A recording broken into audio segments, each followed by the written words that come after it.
everyone is doing well. If it seems like it hasn't been that long since we've been together, it hasn't. It's only been 2 weeks since our last meeting due to the scheduling changes that we had to make. So thank you for being back with us for our now 6th meeting of County Executives Affordable Housing Work Group. I thought we had some really excellent discussion at the previous meeting about the subcommittee recommendations. Based on that, I know that the chairs and co-chairs worked to make a few changes to the subcommittee recommendations. So I'm going to ask our committee chairs to speak to those a little bit today. And another matter of business, what we need to discuss today is where we go from here. I think as some are familiar, we had originally envisioned convening 6 times to kind of review current state of affairs, look at best practices, evaluate progress, form subcommittees, and discuss some recommendations on how to move forward with our objectives here. And I think, you know, by and large, we've been able to achieve that in 6 meetings that we've had. So we need to have a discussion about where we go here and how we ultimately form those subcommittee recommendations into a full report with input from the public and then on to the county executive as a formal submission that hopefully, you know, the administration can then act on those recommendations. So I have something to propose and a document to sort of walk through with our group. But first, order of business, the minutes from the previous meeting were distributed this morning. My apologies for not getting those around sooner. We had, with only 2 weeks between meetings, we had a little bit less time to pull those together and edit in time. So hopefully everyone has had a chance to review them. So I guess I will first ask whether anyone had any changes or corrections to the minutes from the previous meeting.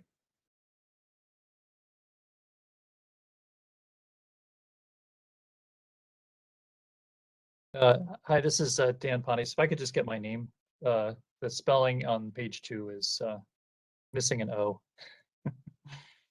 Our apologies. We tried to. You got it's right. It's right. Things. It's correct in the attendance. It's just missing a letter on page 2. Okay.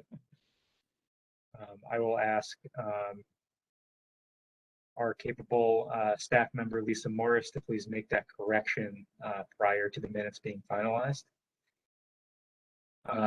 Any additional corrections or edits?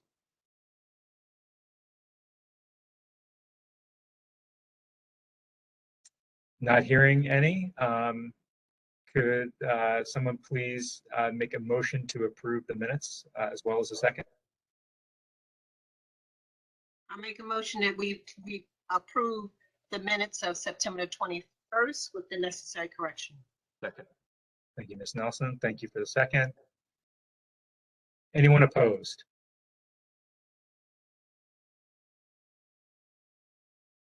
Not seeing any opposition. The minutes are approved. They will be uploaded to the work group's webpage on the county website. Thank you. Okay. Moving on with the agenda. Lisa, would you mind pulling up the agenda for today?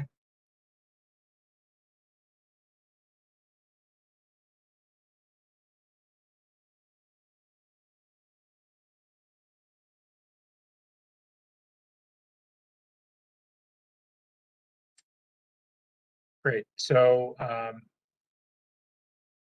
as you can see, we plan to have follow-up conversation from the subcommittees today, just sort of following up on the discussions from the previous meeting. I know a few changes were made as a result of the conversation, so I wanted to give our committee chairs the opportunity to go through what some of those changes were and have a little bit of discussion about that.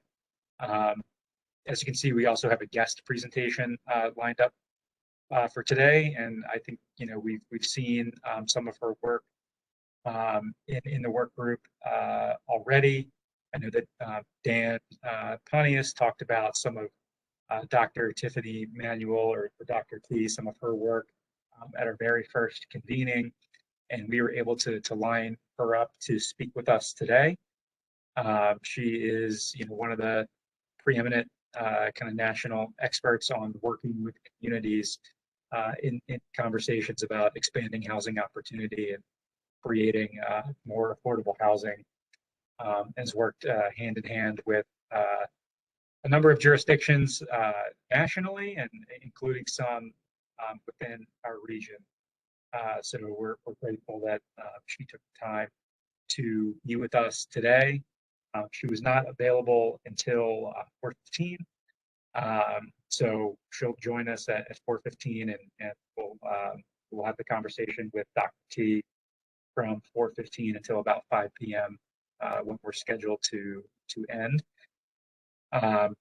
And I may bump up the discussion of next steps for the work group depending on timing before Dr. T's presentation.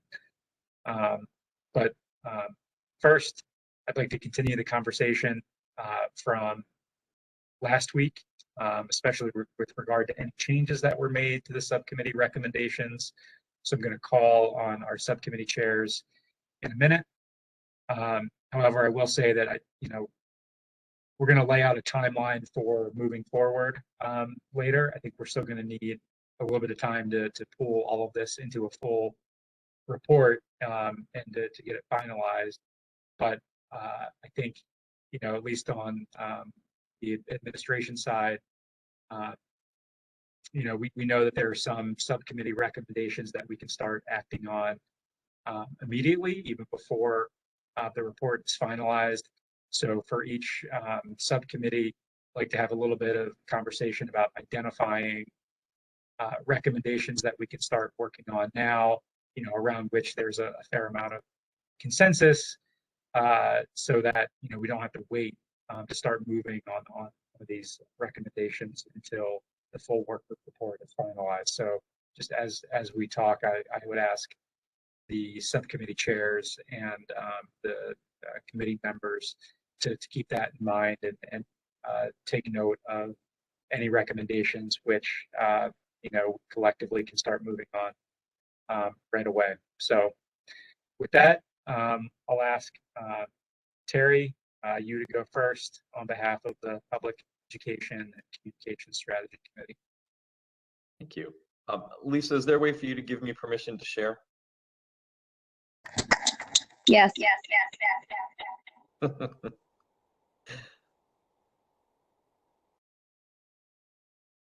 All right, while we're getting ready to do that, there we go. One quick sec.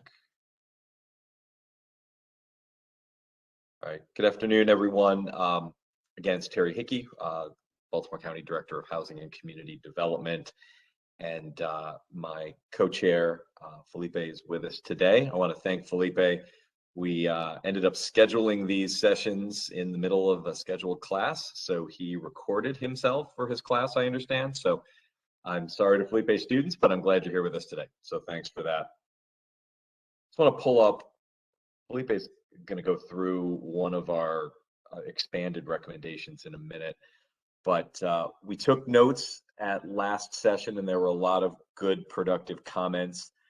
Some of the things are more cosmetic or timing wise. We did amend, it's probably unrealistic in recommendation 1 to say that we'd like to have a consultant retained and beginning work by the end of October, since we're going to be there pretty quick. And as Drew just said, there's got to be a timeline to finalize the recommendations. So we simply changed the wording to retaining a consultant beginning work following the end of a public comment period and the finalizing of the work group recommendations and report. I will say that, Drew, as far as immediate things we can be working on, of course, getting procurement documents ready, making sure both internally to the county that funding is lined up for any potential work, and also that if we're going to need any private or foundational funding for this, that we've begun those conversations so that we don't have to start that once the recommendations. I think it's pretty well established that we want to find a national expert to help us with this work. And so we can tee that up for sure. And then over on this side, we had mentioned last meeting that the work group or the subcommittee felt strongly that the members wanted to continue working on this. They recognized that there was going to be a lot of work with a consultant, doing focus groups, helping serve in kind of an implementation role. And so one of the things we met this morning and discussed is the need to flesh out a bit, which we will meet again to do, proposals on the composition and operation of that implementation committee. But the great news is I think there's a number of people that will want to be a part of that. And I think it's going to take some labor to continue to move that forward, both within the county and outside of county employment as well. I think that's really important. And then finally, as it relates to shorter term, there was a real strong interest, obviously, in the longer term communications playbook effort. But there were a number of members of the overall work group that expressed a desire to see a shorter term set of tools, recommendations, support guidelines that would help particularly developers in the short term that we're trying to engage with community around potential affordable housing developments.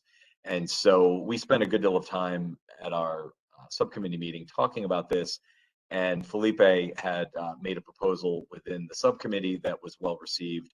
So I would love to turn it over to him and have him present that. And then we would love to hear from any of the other subcommittee that has any other comments. And then, of course, questions and comments from the overall group. So Felipe, with that, I'll turn it over to you. Thank you, Terry. So we have put together a body of research on strategies for community engagement in the development of affordable housing. That's research conducted across the country. And as a subcommittee, we will now review that literature to identify best practices and some general principles that we consider to be relevant to the reality of Baltimore County, and also take into account some of the comments that were made to our subcommittee in the previous meeting. And the goal is to, based on that, create a report of, let's say, 3 to 5 pages containing those best practices and general principles for community engagement in development of affordable housing that can be used by the county and developers already in the short term in their work with communities in the county.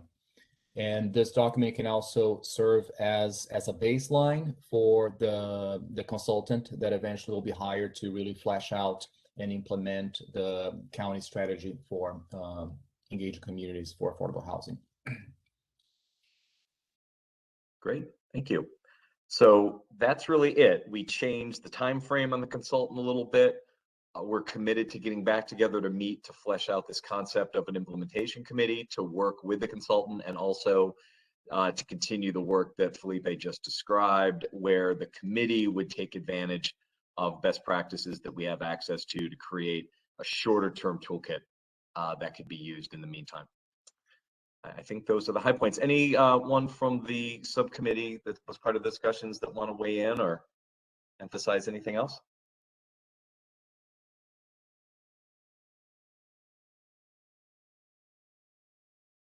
Or any comments, questions from the whole group?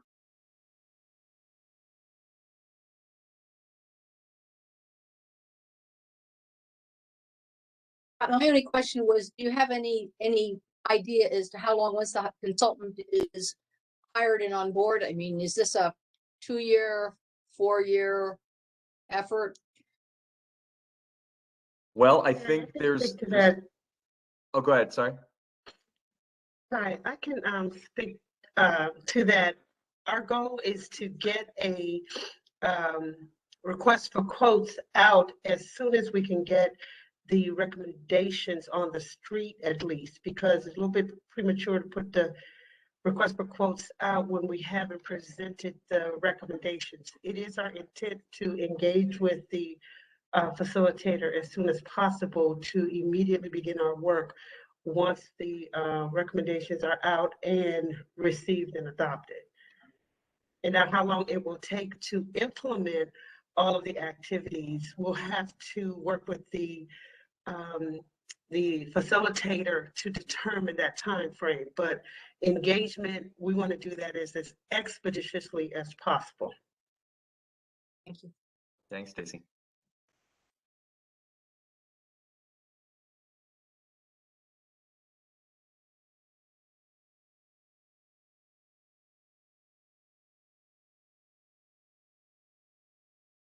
Great. Terry, thank you to you and Felipe and the rest of your committee for your work here. Obviously, this is laying the groundwork for a lot of work that will be ongoing and continuing, which is great. You know, although this form of the work group, you know, is, I think, temporary or, you know, kind of defined in its scope, there's a lot of work here and a lot of recommendations that will live on through the years to come. And I think that, you know, as it relates to communication strategies and working with communities, we're laying a great foundation here to be much more strategic in our approach. So thank you. Great. Thanks, Kurt. Thank you.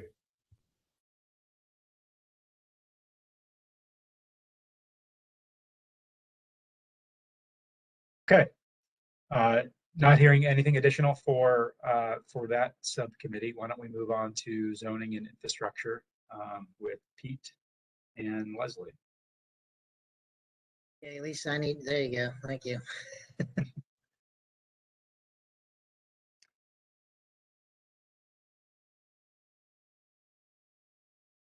Okay, I couldn't do mine really in track changes because since there were so many different changes, there'd be so many strikeouts and different colors going on. I just decided to consolidate it all together. I did send this out to the to my subcommittee. I haven't heard a lot of feedback, but it was just middle of last week that I got everybody back. But I think what I did to include a lot of the comments we heard from the whole group was to sort of consolidate some of these. This is all sort of interrelated. A lot of these legislative changes would be interrelated as part of an overall zoning changes to text amendments. So the first one, what I modified was do a sliding scale or tiered approach to the definition of affordable housing, that there be certain incentives associated with things that are 60% of AMI or less, and then other incentives that would kick in, or less incentives that would kick in for units that were 80% of AMI or less, to qualify the differences between some of the things some of the goals we're trying to achieve. Obviously, I included the inclusionary zoning, and then sort of added what that inclusionary zoning would be. Clarify that inclusionary zoning includes some of those incentives that allow density bonuses and modifications to the bulk regulations. They were originally two different type of recommendations, but I consolidated that as part of the overall approach to inclusionary zoning. Modified the process. I think some of the comments were concerned about the process, the administrative process for allowing affordable housing.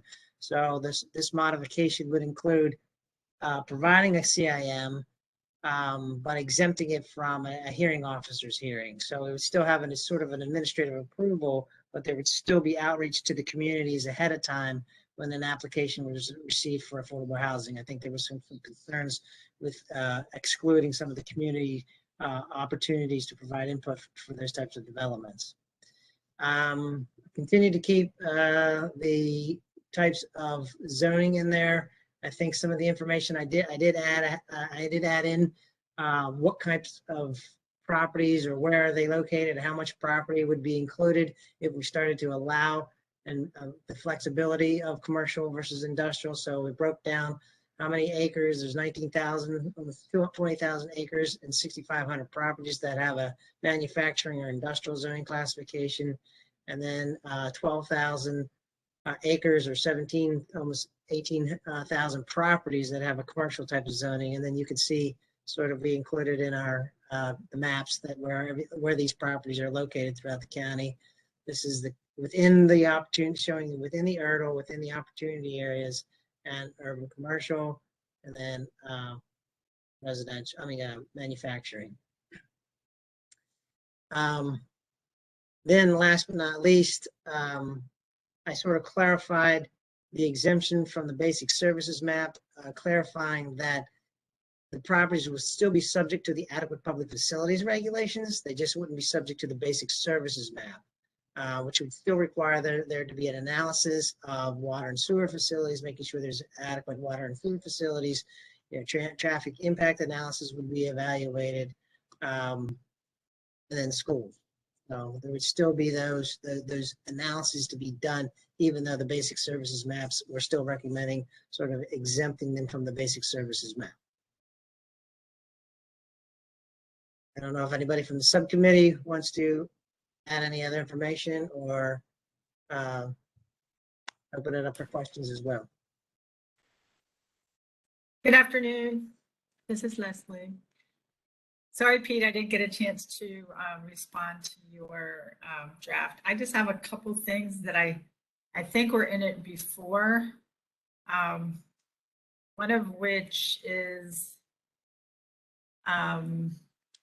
legislative changes that prohibit any new additional single-family zoning in Baltimore County, which would also prohibit downzoning. Now, I think that the recommendation that you can have multifamily in any residential district might take care of that. But just in case, I thought I'd mention it, especially with the downzoning. So I can't really think about whether that would be an issue if this other thing is contained, is still in it. The other thing is that I'd written this a while back, but I don't know where it ever ended up. With the administrative process, which is also called limited something, right? So you don't have an ALJ hearing or an administrative hearing, but from what I read of the code, people can still apply or appeal to the Board of Appeals. So I'm not really sure how this all fits together. Outreach to the community. The problem with there's a few problems with the Board of Appeals, but I think in this context, it's the standing issue, which is the somewhat aggrieved or fairly aggrieved. Somebody's not muted. It's in section, which is, I guess, Article 32, Title 4, 281. So that is the feeling aggrieved standard to appeal to the Board of Appeals. And so someone like way over on the other side of town, it's not really that, it's like really complicated about what type of community association and what you have to do to be one. And it's very, very open. So I think that that's something that really needs to be addressed. Or this is just going to continue, these type of housing is going to just continue to be appealed to the Board of Appeals. And even though we have had someone in our group, I think it was Chris Mudd, who said the 3-member Board of Appeals panel is not supposed to be connected at all to the their, whatever you call it, not jurisdiction, but with the part of the county they're representing. That's not actually in the code and it's not in the charter. So it may be practice, but what we're trying to do is get, create more objectivity and get some of this, anybody can appeal for any reason stuff out of here. So anyway, thank you.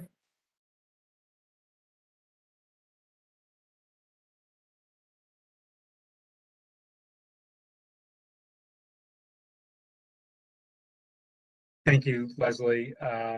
So with respect to some of those points, I would suggest as we continue to work on, moving from subcommittee recommendations to final report, that we continue the conversation about some of those items that you flag that are not necessarily represented in this draft, to see if there is language that everyone is comfortable with.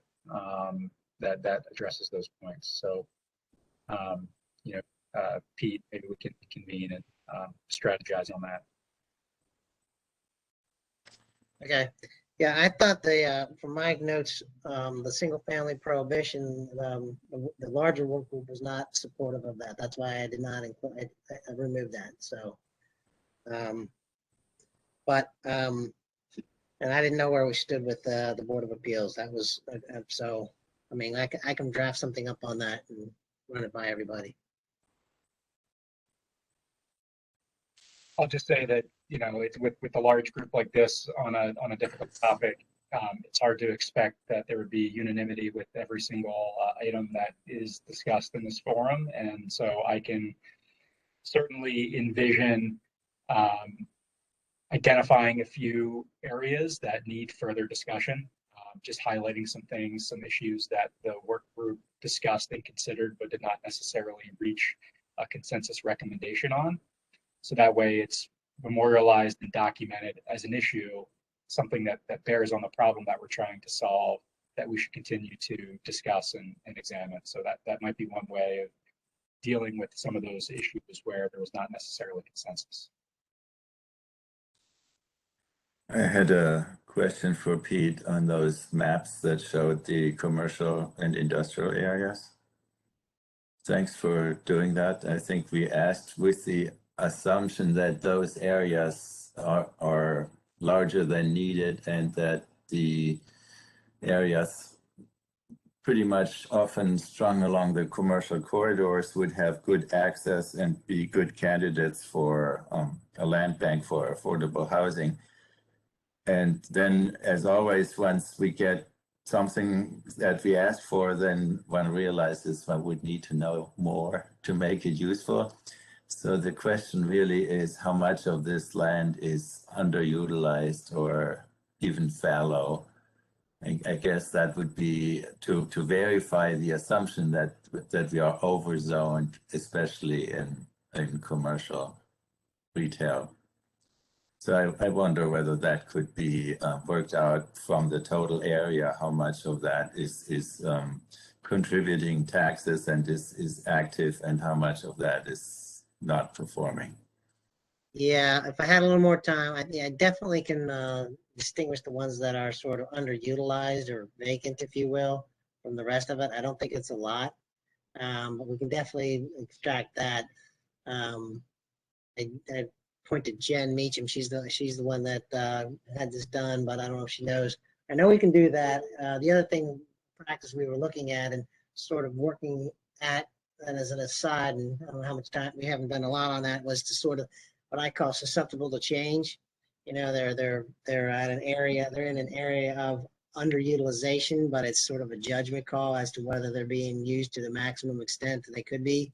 And that we would add that to the inventory. I think that's what you're getting at, Klaus. But we definitely can pull out the ones that have remaining development potential to them. So. Yeah, I know this is a very difficult judgment call as to whether they are performing or not. So I would suggest as a metric, maybe the land area over the tax revenue or some such thing. I'm currently involved with this question of revitalizing Security Square Mall. And, you know, obviously it would not show up as vacant and it may not show up as underperforming depending on how you do the analysis. But when you take the land area over what is actually happening there, then everybody who is looking at it can say it's underperforming. And that's really ultimately where this goes, is whether we have the highest and best use on these lands for the overall well-being of the county. On a related point, I know we've had some discussion about whether it would only be underutilized or aging commercial that could be redeveloped for mixed use or strictly for affordable housing. We've had some further discussion about industrial, and a lot of times industrial areas, even if there happens to be a property that's available and could be redeveloped, it's not a great place for people to want to be, you know, putting housing. So I guess the question is, this report obviously isn't going to be the sole basis for making zoning decisions, but I guess I would hope that we could come up with some additional criteria for thinking about, as industrial sites are considered for rezoning to allow affordable housing, you know, what are the criteria? What would make them, you know, whether they're proximate to schools or some park space or, commercial usable facilities, as opposed to being totally isolated in the middle of an industrial area, but not a very conducive place for housing. Yeah, I meant to put that in there. You did say that the last time, Marsha. Sorry about that. I should put it. Well, again, I don't think that this report is going to be immediately translated into zoning. I just am trying to make the point that there may be some certainly industrial properties that make sense to rezone. I don't know that it would be a blanket rezoning of all M1 property. Hey, Pete and fellow members of the zoning committee. I think the last two comments are both very good, and I think they probably could deserve their own work group and subcommittee to determine that. So I think that the best way to handle this is probably just to have the report reflect both of those comments and as recommendations to study further, because they're both real. I mean, it's right. We shouldn't just be looking at residentially zoned properties. We should be looking at all other opportunities. And I think that's where the importance of our role, I think, at this stage is to say, let's open our eyes a little bit more to more opportunities. I would just say one thing, and sometimes I know government and others get caught up into legislating everything. And at some point in time, you got to realize that as a developer of this housing, it's not our desire to go put housing in the middle of some, toxic waste industrial place because somebody says we can.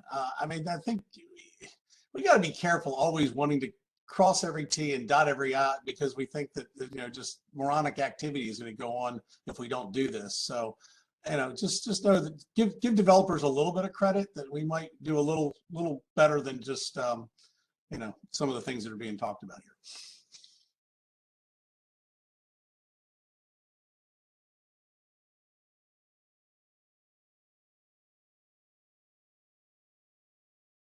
Yeah, this is David Gildea. I'll just add to that, because I'm in the trenches with Chris and Ned and others.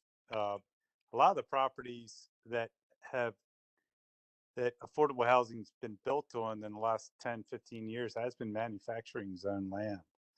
And we've been doing it through PUDs. So, and there's not that much available land left. So I'm not so sure it's all that prudent to restrict us. I would let the market and the developers and determine where the best spots to go. And all of those manufacturing zone properties are very vibrant communities that contribute to Baltimore County. So I echo what Ned was saying. Just be a little cautious about restricting it too much.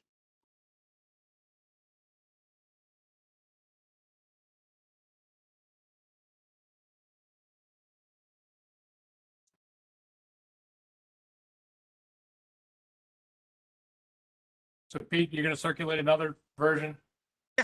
Sure. Do you guys think we should get together and talk this out, or I can do what Drew said, sort of put the other thoughts, or list all the comments that have been made, so we don't lose sight of any of that stuff. I think if we do that, and then if you want, if it's important to build a measure of consensus, then we can, based on your list, determine what we all agree with, and then other things can be just listed as ideas that were mentioned, but not necessarily supported by everybody.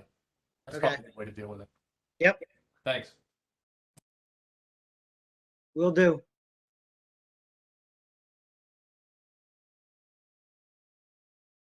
Any other thoughts from the bigger work group? There's some stuff in the chat that's interesting. Do you want me to read it? Leslie, Or I'm happy to do or that. maybe Drew wants to. Yeah, I'm happy to do that, and we Okay. typically time at the end of our agenda to recognize any comments that have come in. Okay. It was just sort of relevant to this. that's Yeah, why. yeah, no, Yeah. we can do that now, and this is from Mr. Greg Cantori, who's joined us before. So Mr. Cantori, thanks for joining us again. Everyone should be able to see this, but for anyone that can't, Cantori notes that the work group should know that there's going to be a legislative effort at the state level this year and in Anne Arundel County to make ADUs by right to allow affordable housing in unaffordable areas. You noted the city of Annapolis is also about to approve ADUs, and then he recommends that we could be more powerful in our recommendations by doing something along the lines of California's elimination of single-family zoning, and just allow that to work through the legislative process.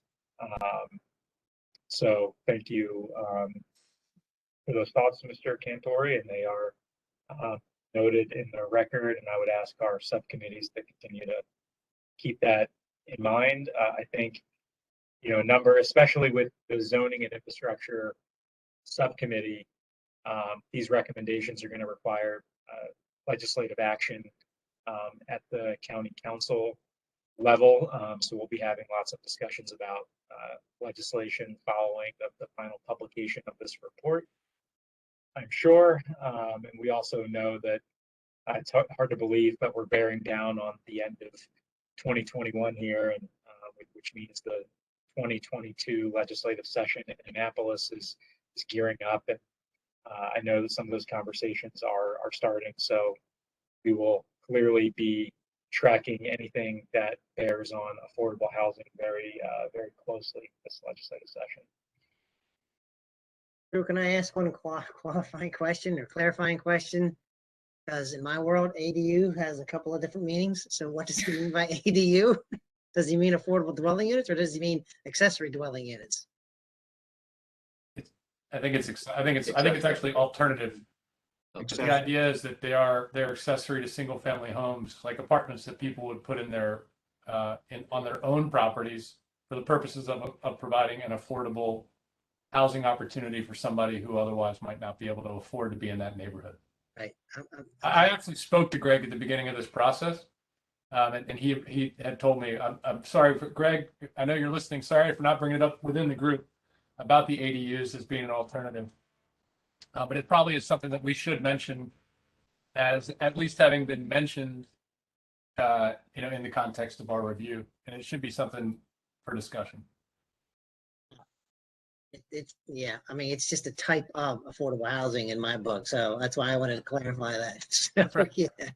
That's right. Thanks for the clarifications there, Chris, and thanks again, Mr. Cantori, for sharing your thoughts.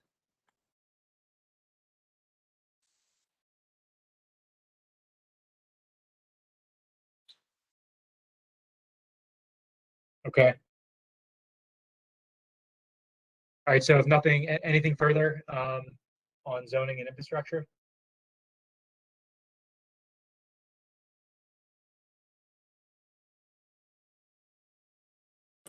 Okay. Why don't we move on to legal policy best practices, Mr. Lafferty. Thank you. Share.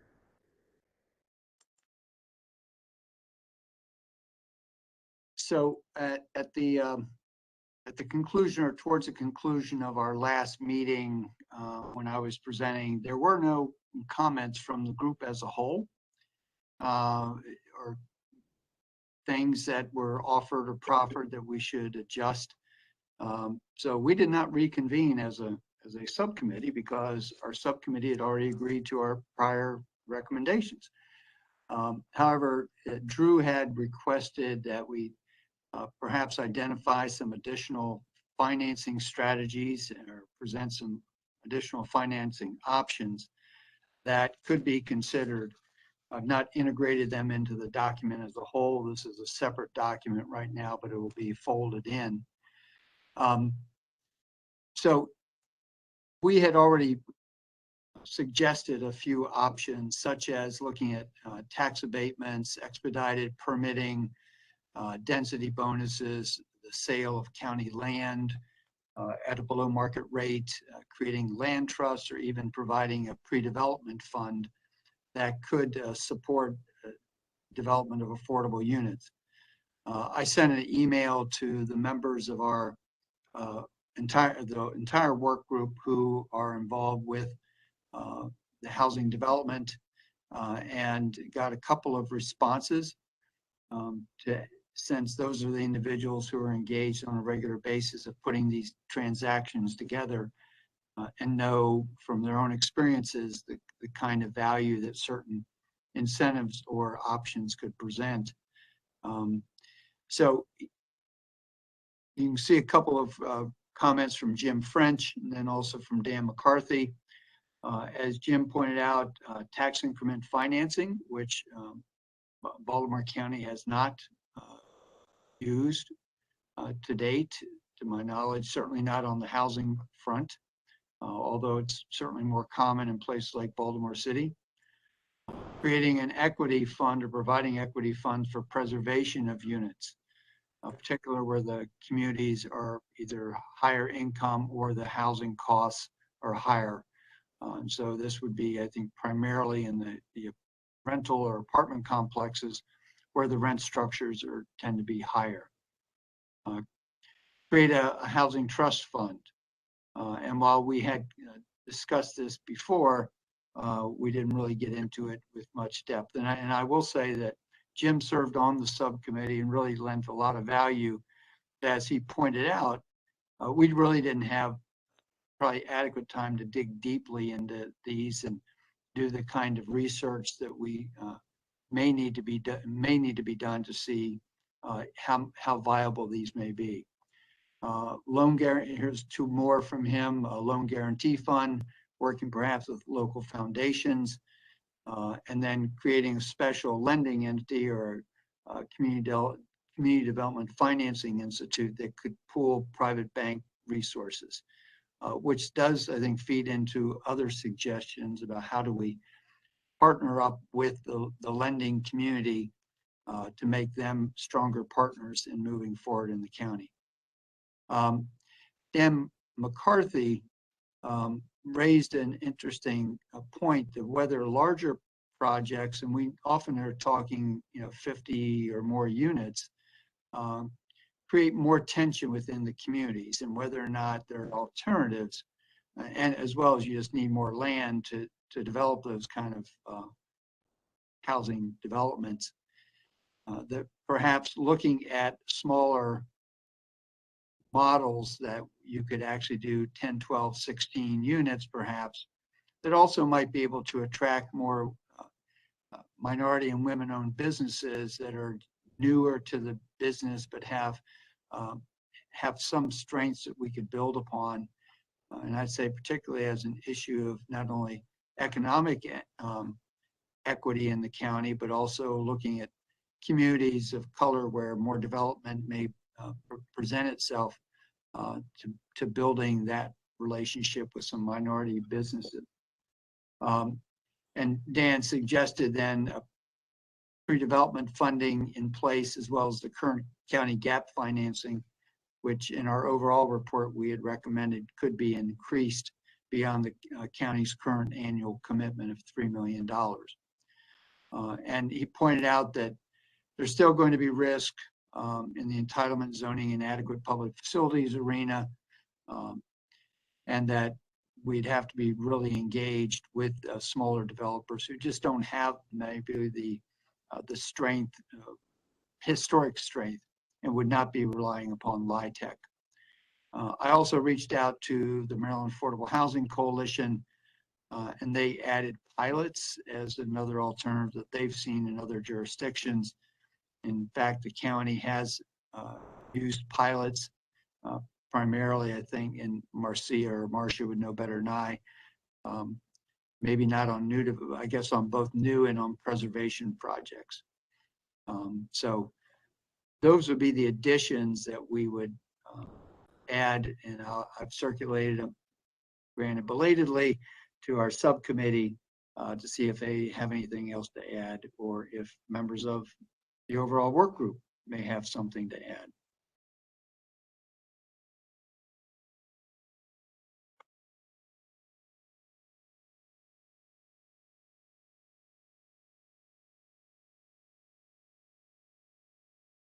Doesn't sound like it. Thank you, Steve. Any questions with regards to any of this? I appreciate the follow-up work on the financing issue in particular. I just have a quick question. What do you mean, Steve, by the risk to the uncertainty of the entitlement process? Well, you still don't know, even if you have a smaller project, Dan, whether or not that, how you're going to get through the development review process, what zoning and other challenges there may be. Are there APFO issues? In other words, that's sort of a separate track than the actual financing structure. I see. So you mean the development review process? Right. Yeah, that's great.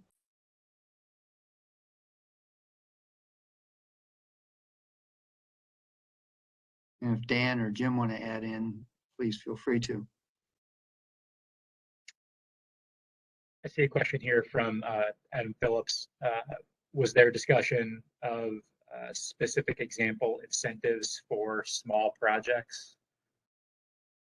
Adam, I think you're on as a panelist, so you could expand on that if you would like to.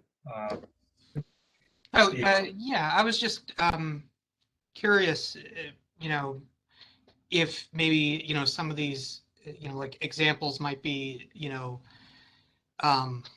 waiver of fees or a reduced development process for projects under, say, 12 units or under 10 units, whatever it happens to be. I was just interested in if there were specific types of incentives that you guys had discussed, or if, that come to mind. Well, we had discussed, again, pretty broadly, Adam, that, expedited permitting, reduced permitting fees or any of the processing fees, not specifically as to smaller development activities, but certainly almost across the board, that by reducing the cost or by reducing any of the timing. I mean, we didn't get into specifics such as if it's an affordable housing project, does it go to the top? Does it get priority processing? That is not currently, Pete, correct me if I'm wrong, that's not currently considered a priority in the development review process, but should it be? In order to, again, because time is money and timeliness is always critical in the development process. But we didn't tie that to size of project, but that could be another part of the incentive structure. Well, one of the reasons why I brought this up is because, incentives for developers are different when you're talking about, something 50 or more units versus, I feel like I'm stating something somewhat obvious, but it's different groups of developers, different incentives in the development process. And I actually think that it's a really good idea to create a specific set of incentives for small projects like that, especially since, like as it says, there's more women and minority business-owned developers, who are doing smaller things. So, just a thought. Yeah, Adam, this is Jim French. I mean, we did talk about, the creation of a pre-development fund. I mean, obviously, larger developers that are doing, much larger deals, it's maybe less of an issue than a smaller developer doing scatter sites or small numbers of projects. So, creating a low cost, low interest, pre-development loan pool, could be something that could be valuable, for that group of developers. But you're right, a lot of it is project specific, deal specific. I think that, but there could be some, specific incentives crafted, to a subset of developers for doing different kinds of projects. Yeah, Jim and Steve, I was wondering that too, where the city has this affordable housing trust fund created. Is that an incentive that we have in our paper already somewhere, or it's not on this particular page? Yeah, it was already in the document. Okay. But it's in the very first paragraph. All right, and then I have a second comment on this question of whether small projects should get as an incentive relief on certain review procedures to expedite it. And that is a discussion that in many contexts has been had in the county council and in other places. And it's a dangerous one because a lot of the developments are the small type of infill development that happens. And if one expedites the review process to the point that the community review falls off or the open space requirements are dropped or any of the other potential reliefs, one really gets a lot of communities very upset because that is going on in many, many parts of the county where, since we are pretty built out, these small infill developments are a prevailing type of development. And there's very little that speaks for that those should have less review or less community input or lower requirements for open space or quality of life because they're all, especially when they're affordable, would create demand, and the residents that would move there would deserve that they get the services that are requested of larger developments as well.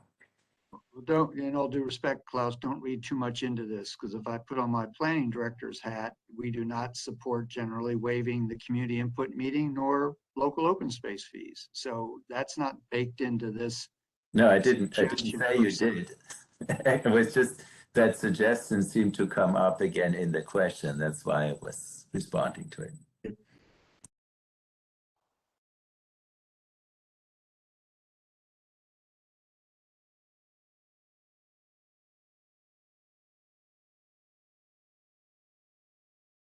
Just throw a couple cents in on small. It all sounds great, but there is some issues inherent with really small, affordable housing developments, and there's a reason why they often don't get done. And most of them are rental too. So when you talk about trying to maintain and sustainability for the future, typically trying to do a small deal is not necessarily the most sustainable because it's incredibly difficult to maintain something that small effectively or cost effectively. And you'll even see, if you ever look at deals, a lot of times the smaller deals, and you look on a cost per unit basis, and a lot of people, unfortunately, affordable housing gets a black eye for what an actual unit costs in comparison to maybe some market rate developers. You start doing a lot of smaller deals, the resources that are going to go into that on a per unit basis are going to be significantly larger than what you'd have on a larger deal. So just a couple thoughts. Well, if I could put Dan McCarthy on the spot, since Dan was the one who proffered this and actually then worked up a budget, if Dan could weigh in on his thinking, because obviously, as you point out, Ned, if you're talking about pre-development funding as well as increased gap funding or financing, then that sort of is intended to reduce the overall cost, at least on the development side. But if Dan could weigh in, I'd appreciate it. Sure. So, I mean, look, it was an example of how we could increase the number of units. I mean, one of the things, and, I think Ned's certainly right. It's more efficient to do a bigger building, 50, 80 units or so. The problem is, of course, is that raises such often real political objections. And so, we own a couple of small, projects, and obviously it's critical to get the right developers and owners and property managers to do that. I'm not saying it's the total solution, but in places where, let's say, high opportunity areas where multifamily land may be, totally unavailable, but maybe you can convince a church to make, 3/4 of an acre or a half an acre available to do some infill housing with the right partners could be part of the solution. So you're absolutely right. It's not the most efficient, but in some ways it may be an equity kind of play for the county to make those investments.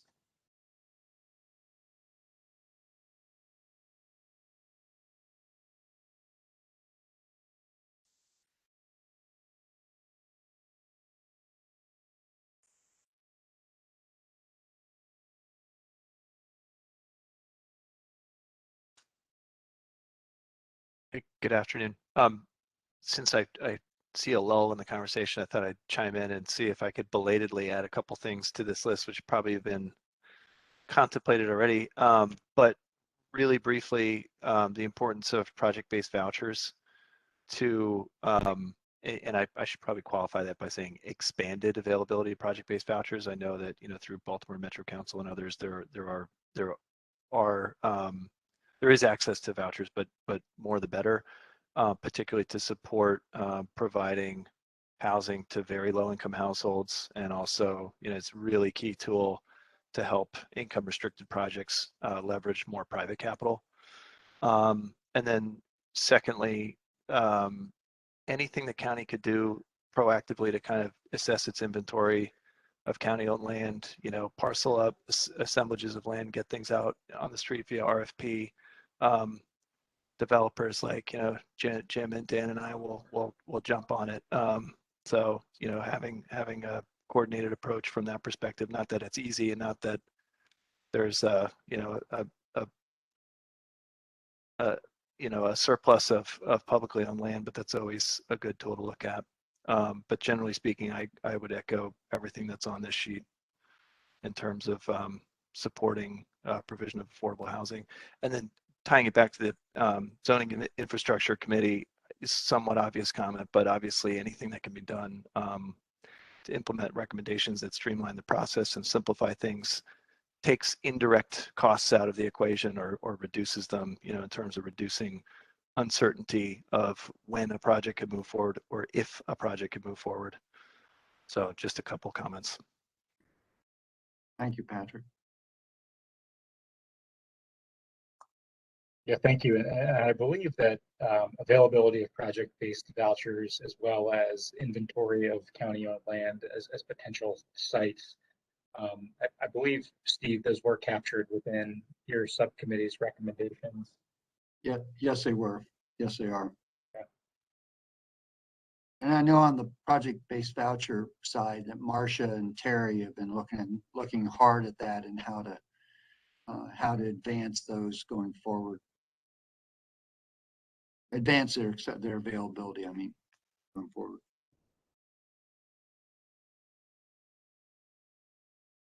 And I'll just add one other thing on not specific items, because I think sorry, Steve, I didn't respond to you as quickly as I did. I sent something earlier that I'd drafted but didn't never hit send. But the other thing, and I emphasize this often, is flexibility and whatever programs you come up with or whatever, and we mentioned this, every one of these deals is different. They all have unique circumstances. They all have unique problems and unique capital stacks and things like that. So just not being extremely prescriptive on all this stuff gives developers a lot of flexibility to work with the county on an individual basis with each deal to come up with the best solution. So that's just one thing I can't emphasize enough, to try not to be so specific on criteria on how to apply and use these tools. Great, thanks, Ned.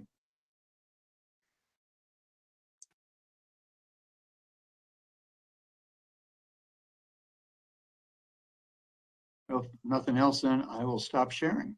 Okay, great. Thank you, Steve. So it's a little after 4 o'clock. Again, Dr. Key is set to join us at 4:15, but we do have two, I think, quick items of business I wanted to cover in the 15 minutes that we have here. One, I'm going to put Terry on the spot to speak to a couple of items.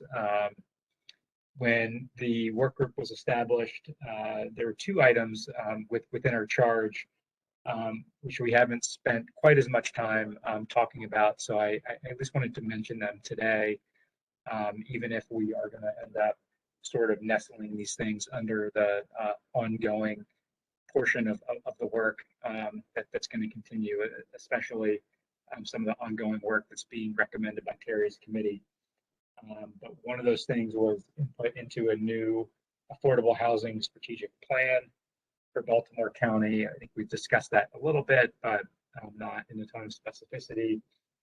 And then second, the idea of establishing a permanent housing board and having the ability to use this group as a potential source for that board and as just a body to provide some input into standing that up. So Terry, would you mind addressing those 2 points, please? Sure, Drew did a good job teeing those up, but those were two of the issues that we included in the original plan for the work group, sort of how they could all feed into each other. I think a lot of you know the county has not had a formal strategic plan for affordable housing, and you know we have requirements under the VCA, but that in and of itself is not a strategic plan. So the hope was that the recommendations that come out of this group were meant to be short to intermediate term actions that the county could take, and in a number of ways lay deeper groundwork, like on the communication side, while also looking at changes in policies, legislation, and other items that could make it easier to build. What we are trying to do, though, is have an overall strategy about where and how and for who and how that would all look.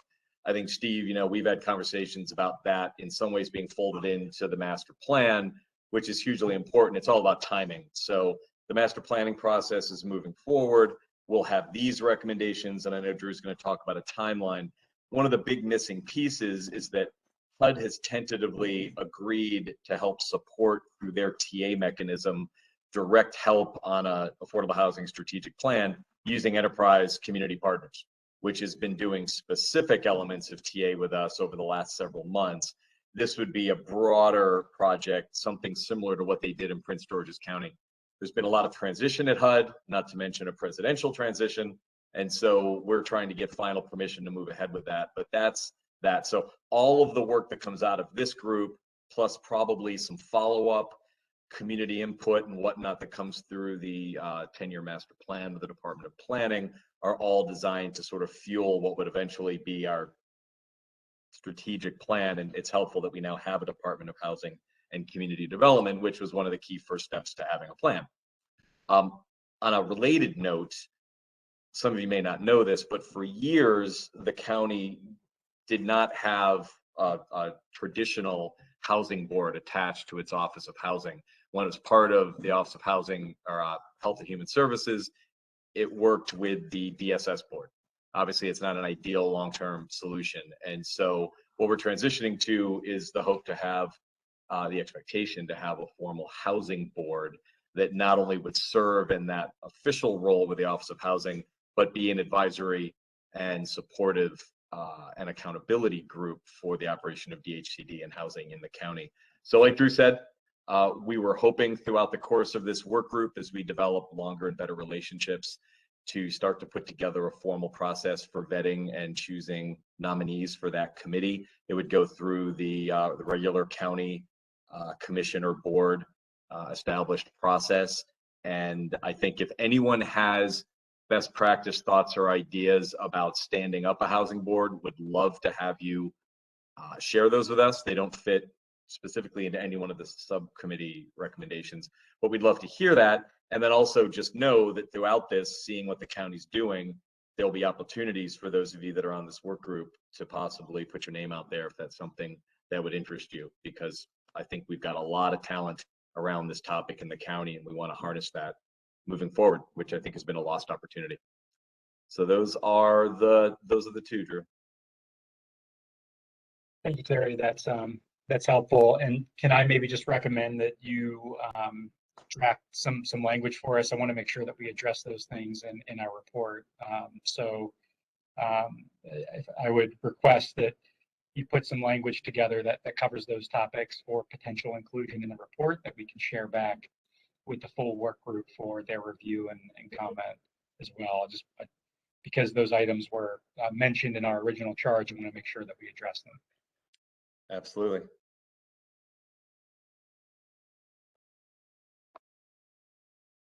Okay. In the couple of minutes we have before Dr. T joins, I'm going to share a document and bump up the agenda item a little bit for our discussion of next steps and kind of where we go from here. Again, we envision that we would have 6 meetings. This is our 6th meeting, but I think we still have some work to do before we move from subcommittee recommendations to final report with public comment. So I'm prepared to lay out a proposed timeline. The timeline will take us into the early part of next year. And I will also be asking we're going to have to take a formal vote, which I would request favorable consideration of, to extend our timeline a little bit, because our executive order states that we would deliver a final report to the county executive in December of 2022. The timeline, or December of 2021, the timeline I'm going to lay out pushes us into February. So certainly that timeline is up for input and for discussion, but to the extent we go beyond December, want to make we want to take a formal vote of the work group to extend by another couple of months. So Lisa, do I have the ability to share?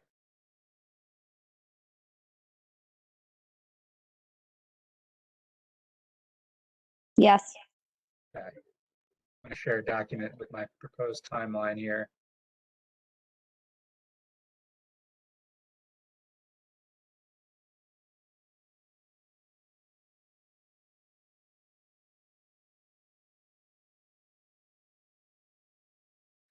Okay, I just tried to capture where we are and where I propose we go from here. So again, today marks our 6th full convening of the work group. We had originally envisioned we would have take 6 meetings to hear from subject matter experts, evaluate our current practices and policies, evaluate progress in achieving affordable housing goals to date, have subcommittees, do subcommittee recommendations, and overall, we've been successful in doing those things through our first 6th meeting. Our last meeting, meeting number 5, we had a robust discussion about the subcommittee recommendations. That continued today and resulted in some changes and refinements to the subcommittee recommendations. We'll continue that process with our subcommittees as we work on pulling everything into a final report. Given where we are, we'll need some additional time to pull all of those subcommittee recommendations into a full draft report. That includes some context, that includes some narrative about the objectives that we're trying to achieve and the problem that we're trying to solve. So we need a little bit of time to do that work. And I think we've mentioned before that we're also looking to potentially obtain some technical assistance to help us with drafting and reviewing that report. So here are the proposed next steps. Following today's meeting, I will work with our subcommittee chairs and spearhead the effort to work those subcommittee recommendations into a full draft report. We will also, based on today's discussion, work to identify several recommendations on which there is consensus to begin acting immediately. And I think that those recommendations can be pulled out separately and shared back with the group. So the draft report, when it's complete, I'm proposing that gets circulated back to the full work group by the end of November. So that gives us a little bit of time to continue any subcommittee conversations that still need to occur. It gives us time to do the drafting and editing, sort of the hard work of pulling a report together into a full draft. So by end of November, it gives us some time to do that. Proposing that we convene again after that, sometime during the first couple of weeks of December, for everyone to review and discuss that full draft report. And then, just for the sake of being clean and just doing this after the holidays, the suggestion is to then post that draft report publicly for review and comment for a 1-month period. I would envision taking the month of January 2022 for that. And then after those public comments are collected, reviewed by the work group, integrated into the report to the extent that we can, we would then finalize the report and formally transmit and transmit the recommendations over to the county executive in February. So that's the proposal. Are there any questions, concerns, discussion about that? Can I ask a question about the public notification and engagement? Expecting people to go online and know that this is there during the holidays and make comment is difficult. And I guess I'm just wondering, is there a strategy for letting people know that this is going to be out there? Because clearly we've talked a lot about citizens need to be educated about why this is important and how it's going to happen. And I would hate to have the report come out and then people act like they've never heard of it. Yeah, I think that's a great question and a good point.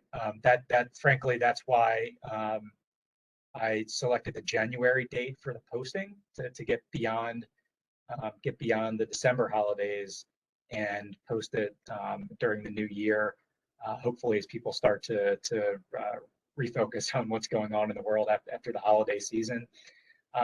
We've had a number of other work groups in this administration, and we've done it this way. We've worked with the county executive's communications team to use our communications channels, social media, and other to get the word out about the public posting. So it's definitely something that we would partner with our communications team on to kind of push out and get out there so that people are aware of it.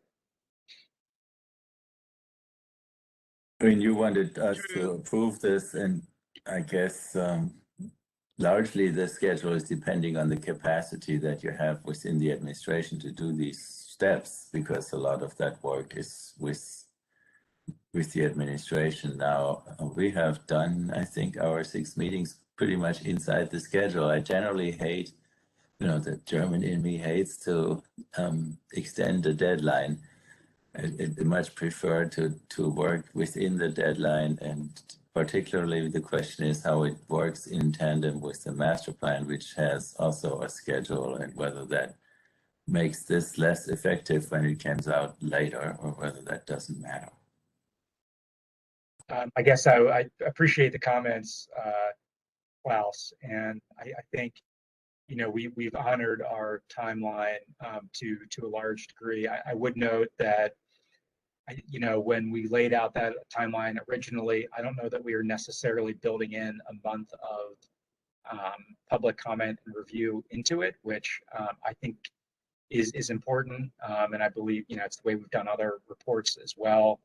I think that's an important component to have here.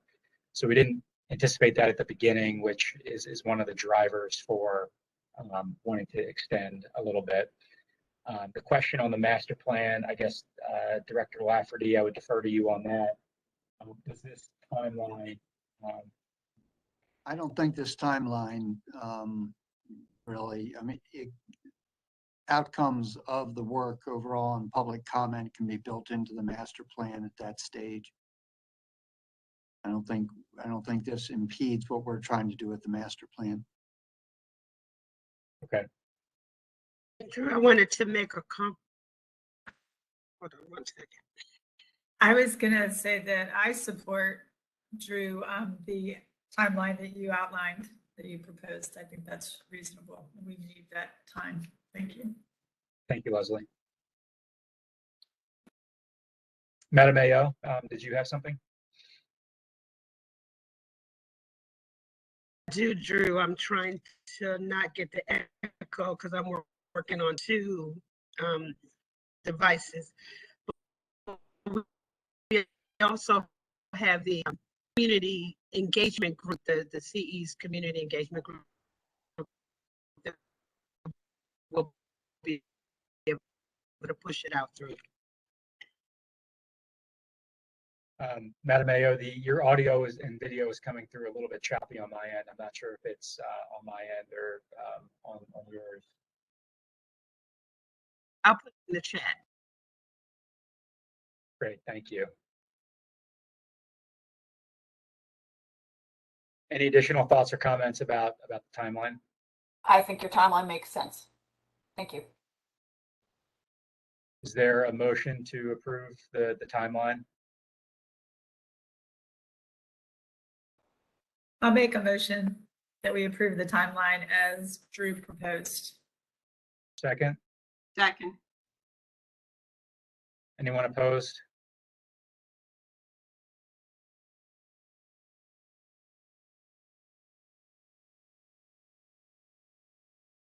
Okay, not hearing any opposition. The timeline is approved and let the minutes reflect the extension of the timeline in the executive order. Thank you, everybody, for that. And our timing worked out well because I understand we have now been joined by Dr. T, our guest for today. So I'm going to stop sharing this document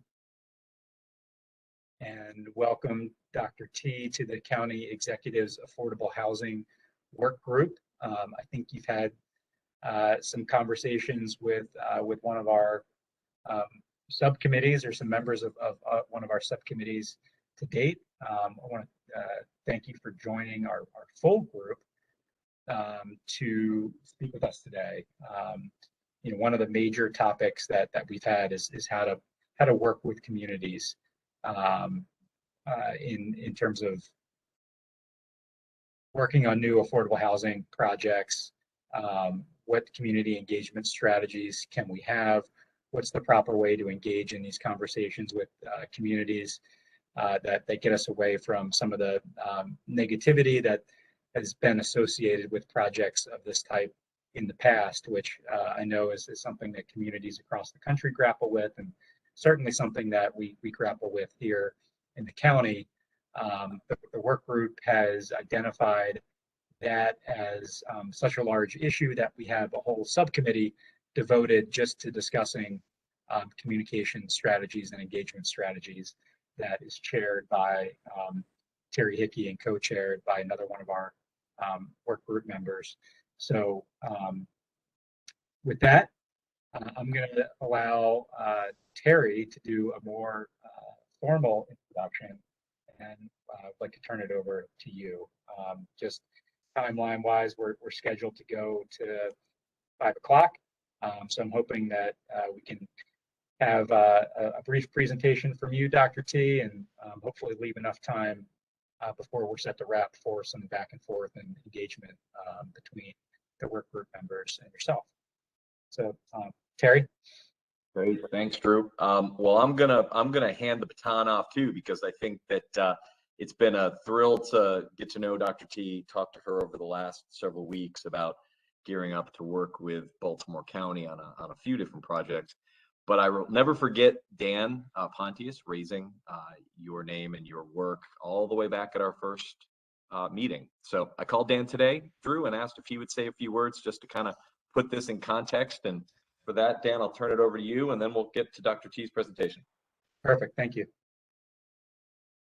Okay, great. And just to do a quick intro, I mean, I've been working at BMC since 2012, but I was on the advocacy side in the 2000s. And we were constantly wondering why we weren't getting traction on inclusionary zoning and things like that, especially in suburban jurisdictions. And Dr. T has really she's done the work to go out and talk to people in communities and see how they respond to when people talk about affordable housing and things like that. And she's brought something that I don't see that anywhere else in the country right now, anybody else doing that. She came out with she was with Enterprise a few years ago and did a couple of monographs on why that happens. And now in her own shop, The Case Made, she's working with communities all over the place. She's come to our housing committee a couple times.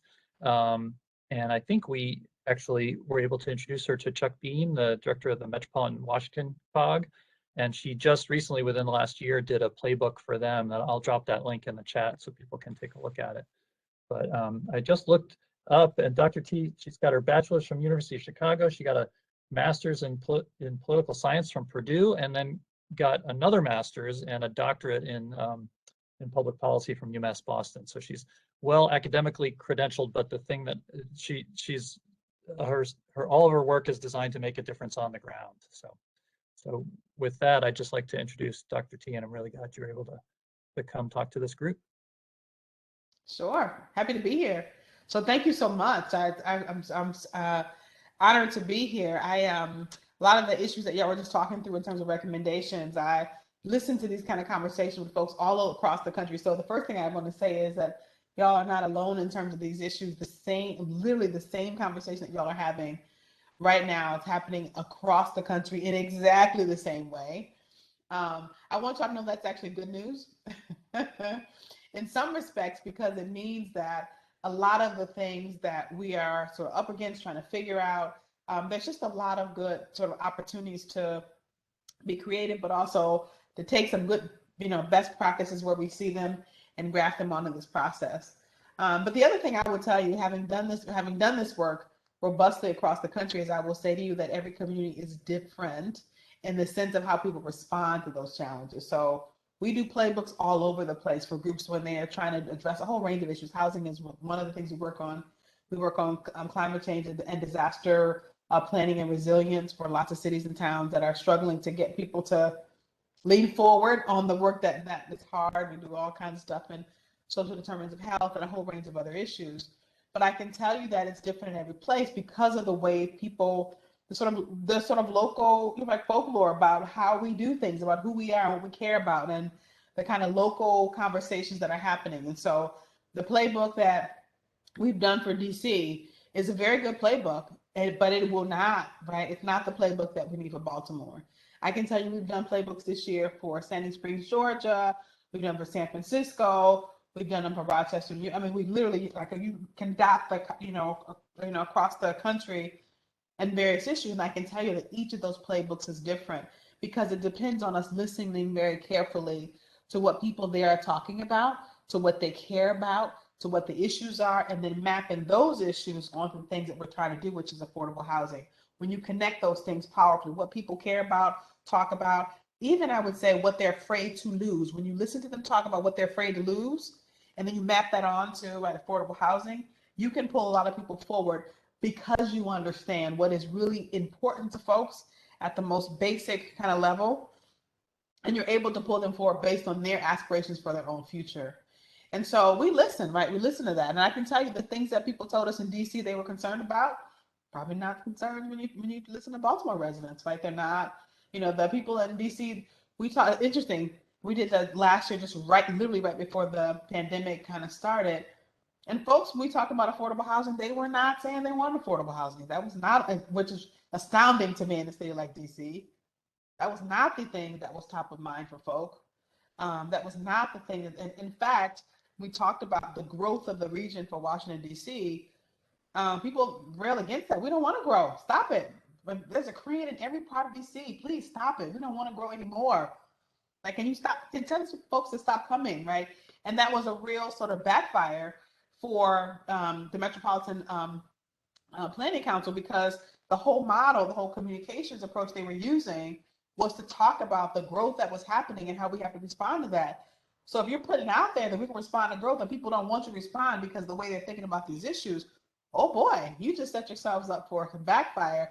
And that's exactly what was happening when they would go out and sort of present the regional plan around growth, and they were getting, they're like, wait, what? What is happening here? People weren't, and they weren't pushing back on affordable housing as a thing.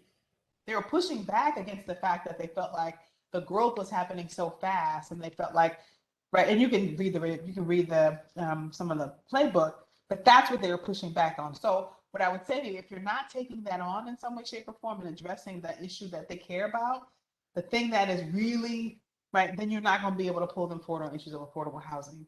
And so part of what I hope will become the work that we're going to do together is to do that kind of work. So in the region, I'd say we've done this for DC. We did a smaller version of this for Howard County, which is where I was living at the time, just about a year and 2 years ago, when I was working for Enterprise Community Partners, and they were gearing up to do more housing work, more housing-centered work, and we're trying to get some folks sort of pulled together. We did a few of those sort of sessions with folks in Howard County with the same kind of exercise, and it was really interesting. Even that close, DC and Howard County, right? Different kind of conversation about what's important. And so we need that same information and input about Baltimore. What is so important to Baltimore residents that if they're afraid to lose it, that if you talk about you're afraid to lose that. Let me tell you, if we don't figure out some way to make sure that we've got affordable places for folks to live that are meaningful, decent, right, and all the things that we would say, you are going to lose the thing that you're afraid, right, of losing in Baltimore. And then starting the conversation from there, not from how many units we want to build, not from what happened in the past, and right, not from we have the capacity and we have these many developers, the planning department, not from there, but at the most basic level about who we want to be, what our aspirations are, why this is the power of this moment, and what are we afraid to lose, that without us leaning into a comprehensive strategy around affordable housing, we're going to lose it. So from this conversation, I don't know that I want to sort of present the approach. I'm happy to share a lot about what I do and how we help sort of communities to get to that place where they have a more meaningful message. But I think I'd rather sort of hear from you all about when we work together on a lot of these issues about engaging folks about these kinds of issues. What are the kind of things that you're hoping that will show up as part of that process? I'd love to hear from you all, and we can talk about what that looks like. Can we do a little bit of that? I'm kind of curious, because in our subcommittee, we talked about having a vision statement about affordable housing and what the county wanted to see happen. And that included, language about, dismantling systems of oppression, et cetera, which I intellectually, I'm fully bought in. My concern is whether that statement in itself will undercut our ability to reach out to people that need to be more enrolled in the process. And I'm guessing you've dealt with that issue before, and I'm curious how you've handled it. Yeah, sure. And so I would say, yes, you definitely want to have a statement. You want to say something. I think if you're going to speak to the power of this moment, you can't avoid, and you should not be trying to avoid the conversation specifically about issues of race, especially in a city like Baltimore, just saying. But how we broach that conversation in the context of housing has to be done very thoughtfully and strategically. So I don't have a problem with that being, so let me just step back. A part of what we have to assess and what we'll be listening for in some of those community voice sessions is that a conversation we can have right away with people because they're already with you? Or is that a conversation where you got to give people a longer runway to be there with you? When I say give them a long runway, right, in your messaging and in your communications, you may not put it at the very top, right, but you walk people into the kind of positioning where they can hear it, right? Because some folks, if you start the conversation there and they're not already with you, it's going to be such a distraction, it's going to derail the whole conversation. So your question is a good one, and that's what we listen for, about where are folks in terms of thinking about these issues. Can we walk them into that conversation? And it's interesting. I can tell you that when we did this work in DC, one of the things that we were surprised by was how robust the conversation was about issues of equity. I mean, and I will say, when we do our community voice sessions, we make sure that they are diverse, every single one of those. So we want strong Republicans and strong Democrats. We want everybody in between. We want millennials as well as folks who are retired and everybody in between. We want folks across the racial and ethnic, right, those kind of categories.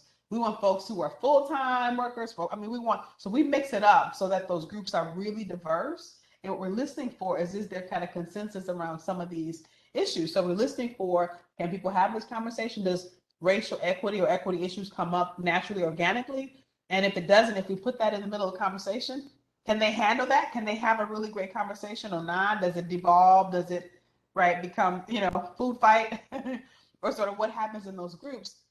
And I would say we were really pleasantly surprised in DC, across the political divide, across the income divide, that people walked equity into the room before we brought it up. They were talking, right, economic inequality, what's happening, I mean, they were, right, and whether or not they were Democrat or Republican or high income or low income, they were able to have that conversation very, very explicitly, which made us comfortable saying, if you're going to build a playbook around this, go for it.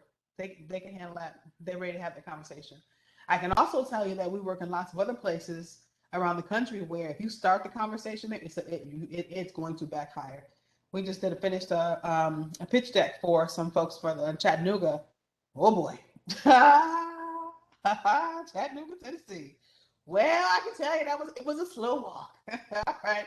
The runway is long. It's hard to get people, because you got to have that conversation, but you want to give people the opportunity to sort of get there. And the way, when I say slow walk it out, you can talk about the issues around what's happening in the region. I may even give an example if people want to see their pitch deck, but the part of you talk about historically, like we took it way back for their pitch deck, right? What are the things that happen in the region? What are the kinds of things that living in Chattanooga gave you more access or not? So living closer to the water, gave you more access to prosperity, to commerce, et cetera, right? And so we talk about in the pitch that there are some other things over time that have given some folks greater access to prosperity and proximity. And one of those issues over time has been the issue of race. If you were, right, in some communities that were racially segregated, you had more access and proximity, right? And then you talk about, so given that that's where we are today, we have a racially segregated city. Let's acknowledge the fact that we've had some exclusionary practices that have undermined the success of people in Chattanooga. But here's the thing, and here's where you want to take this very quickly, but we don't want to take that stuff into our future, right? We want to leave that stuff behind. In fact, we refuse to take those old exclusionary practices into our future. And that's why we're building a different pathway to prosperity in Chattanooga today. We don't want to saddle our children with having this same conversation 30 or 40 years from now because we didn't address it. So here's the plan to make sure we don't take that into our future. So there are ways to kind of address it, whether it's a longer runway. If you can get to a shorter, right, great, go there and then talk about the plan. Is if you can't, have a longer runway, right, and then very quickly segue to, and let's do something about it. So that's one of the things we listen for. Our folks in Baltimore are ready to have that conversation. Can you have it? When you talk, is it under dispute? Do people, does it start a fight, or do people say, yeah, we got it, we got it? And I don't know, and maybe you all have some ideas about how that conversation is going to go, but I don't know. Right? I don't know that. So today, if I were writing a playbook for you, I don't know the answers to what I would put in there because I haven't talked to folks in Baltimore about these issues. I don't know.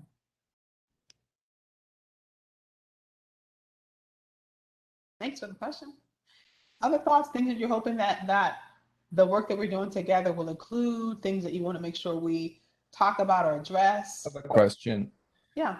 So in your past work, how have you combined working, let's say, the process that you're describing so far, they seem to be jurisdiction-wide and very inclusive and participatory. Now, have you also worked or provided, let's say, tools for development level work, to work with one community, particularly with one neighborhood, let's say? Mm-hmm. Yeah, so I think there are two versions of the work that we do. One, I would say, is we put a playbook together that tries to bring a whole lot of stakeholders to the table and give them a common language and a common narrative for talking about the work that needs to get done, right? So that's a playbook that says, here are the big issues, here's some language that can help you get over some of the kind of big, cleavages or big challenges in the conversation. That includes listening to community voice, right? Those community voice sessions. But that also includes stakeholder sessions as well. So we pull the developers together with the housing department or housing planning board. We can get some zoning. As many people as we can to talk about the opportunities and the challenges they see in building public will about some of these issues. What's interesting, I would say, about, at least in terms of what I understand from DC and from Howard County, at least, is some of the developers, the messaging that developers were using was actually better than I think what I saw some of the nonprofit groups actually using. And the reason probably is because they've run into more opposition over time and they've had to get really savvy. These developers have had to get really savvy about how they try to position their projects for public approval because some of the folks, at least in DC and Howard County, have gotten very skilled at stopping affordable housing projects. So they've had to do the work to kind of figure out at least some ways of, pitching the conversations differently. You all may have something to say about that. I don't know about what the developers in Baltimore have been able to do in terms of how they talk about this work, whether they sort of cracked the nut a little bit in terms of some of these issues or whether or not they're struggling mightily along with you all to position some of the things as solutions that they want to move forward. But But my sense is for the playbook conversation, it's about aligning those stakeholders together, not just the sort of community residents, but other folks who also need to be part of those conversations. And I should say about that, often telling a large enough story that you all can get narrative power, or you all can get power underneath that narrative that comes from a wider audience than just the housing focused folks. So what I would say in a lot of the communities, especially where housing is under deep opposition, right, where it faces a lot, especially affordable housing projects face a lot of opposition, the only way, right, to catapult some of these projects and the work beyond that, to get up and over some of the stuff, is you need to invite more other folks into this conversation. So the hospitals, are they involved in the conversation? The teachers unions, are they involved in this conversation? The Chamber of Commerce, they involved in this conversation? Like, there are a whole lot of folks who have influence and power across the region. Are they involved in and rocking in the same direction of what y'all are talking about? Are they signing on to what y'all are trying to do as the task force? Are they fully, not just giving you all saying, yeah, we appreciate what y'all are doing, but are they really pushing hard as you all in the conversation? And if not, what's the bigger story that we can tell that allows them to see their stake in the success of what y'all are doing? Because for many places where there's deep opposition, if you can't get some of the other folks to lean forward, you won't win, right? So the assessment of some of that, right, is really important. And that also will change the shape of your narrative. So I got to tell you, right, if we come back with a narrative that doesn't start with housing, I don't want y'all to be mad at me. I'm right. So I think to Amy's point, like, you start with some in a different place. I don't want y'all to be mad at me. What I'm going to say to you is, if you want these other folks to lean forward, you cannot start with a housing focused message. And sometimes it's a larger message that will actually get you, not just the housers, but other folks into the conversation in order to move like the policies y'all are trying to do. So sometimes some of this work is counterintuitive. So you think, like, if you want to get people to support affordable housing, you start talking about affordable housing, right? And sometimes it's counterintuitive. It's actually, no, if you want to get people to start talking about affordable housing, you start where they are, which may not be there, right? And which may get other folks involved in the conversation.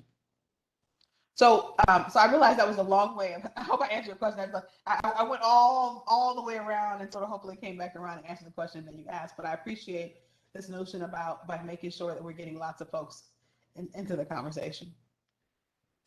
I appreciate very much that you said that every community is different. And for example, the DC issue is very different from the Baltimore County issue. And I mean, I'm not pretending to be able to articulate what people fear in Baltimore County to lose, but I'm active on the ground level and I hear a lot. And so I would say generally the fear is the opposite of DC, where people fear that too many rich people come into the city and it's gentrification.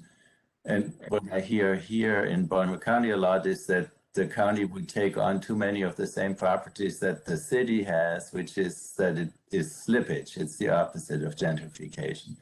And I wonder whether you would, from your experience nationally, consider this sort of a typical bifurcation of the discussion, because obviously the response, what people fear, is a very different one when they fear sort of the opposite of the other group.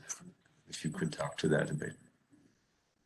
Yeah, I mean, I think that's why, from the work that we do, is always the first step is always that listening exercise from our vantage point, because if you want to make a case to anybody for anything, the way to do that is to appeal to their sense of what they want, what's happening with them, and what they lose as the top of that conversation. So if you're not listening very carefully to what that is and the nuances of that conversation, you're gonna miss the whole bucket. You're gonna miss the whole way to pull people forward. And so to your point, the thing that people may in fact be afraid of may even have in and of itself be sort of somewhat counterintuitive. We don't know that. And that's one of the reasons I would say in those community voice sessions, one of the reasons why we have those be intentionally diverse spaces. So we've got a narrative and it sounds really good, but it only sounds good to low income families, and it ain't gonna pull no high income families in Baltimore, and then you got a problem. Or if you got a narrative that only works for whites, it's not gonna work for people of color, and you don't have what you need. If you got a narrative that only works for, you know, folks who are homeowners, but not folks who are renters, you don't have what you need. So having those groups be intentionally diverse along those different metrics allows you to hear, like, okay, that works for some, but not all. And you hear that moment when the entire room goes, yeah, yep. And you go, okay, I'm on to something.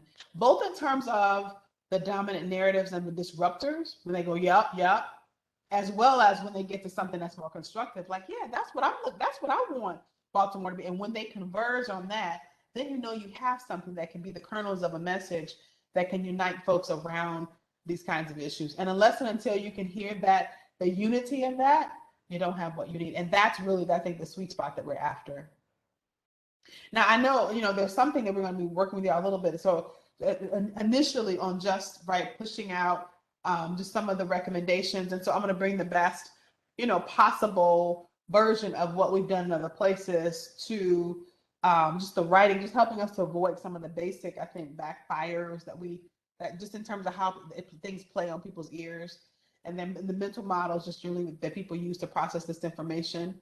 That's what we're talking about now, that first layer. But the second layer, hopefully, that we get into will be that active listening exercise so we can make very specific recommendations about where to start and what to say based on real conversation with folks that we've had across the region. So two processes there. That allow us to make very specific recommendations about how we say and what to say.